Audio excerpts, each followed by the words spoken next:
দর্শক, আমরা আছি টেকনাফের শাহপরদ্বীপের যে ৮ নম্বর ওয়ার্ড মকপুরা মাজরডেল নামক এলাকায়। এখানে আমরা দেখতে পাচ্ছি একটি বাড়ি অলরেডি পুড়ে ছাই হয়ে গেছে।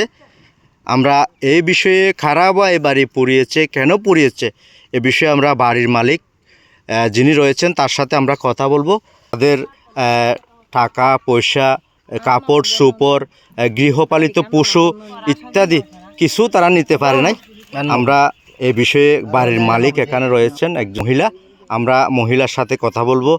মূলত কখন নাগাতেই ঘটনা হয়েছে, খেয়ে বা কারা এটি পুড়িয়ে দিয়েছে এবং তারা আসলেই কি চাচ্ছে। ওনার নাম কি? এই অবস্থা কেলা ই হনু ফুরাই দিয়ে দে, কেন কেল্লা ফুরাই দিয়ে দে, কতুনত ফুরাই দিয়ে কাগুরি আর হনসা বাজি। সালাম আলাইকুম। আর নাম শামিনা ইয়াসমিন, আর জামাইয়ের নাম আব্দুল আমিন। আর জামাই ফরবাসী, আর বাসা ফরবাসী।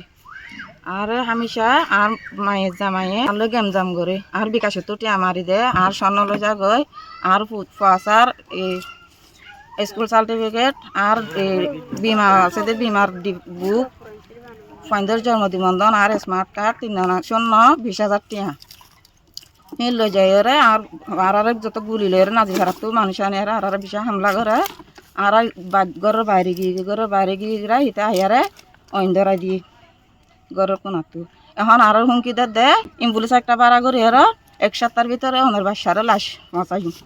আর বাসা 14 বছরে টাকা আজিয়া শেষ হয়ে দিয়ে হাসপাতাল আছে তিয়ান্ন আছে।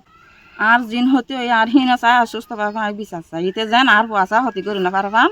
আর তো বাইপুত বাজে আছে ইন ক্ষতি করিব বলে হর আর বেশি হুমকি দেয় আর বাসা 1 সপ্তাহের ভিতরে আরো লাশ দিব বলে হর। এই বিষয়ে আইনগত ব্যবস্থা লয়ন কিনা অথবা লইবান কিনা আর জন্য লই আসা আমি তো লইম। ঠিক আছে। আর গাছ মশলা গিরা মিরা আর গুণদা আর গিরা দা তুমি ঘুমাই ফানে গো বাবা হামাই হাবা দিয়া গিরা গানদা গাছ নদা গিয়ে গিয়ে দবাই গজ যাইতো গো কি করতাম আই।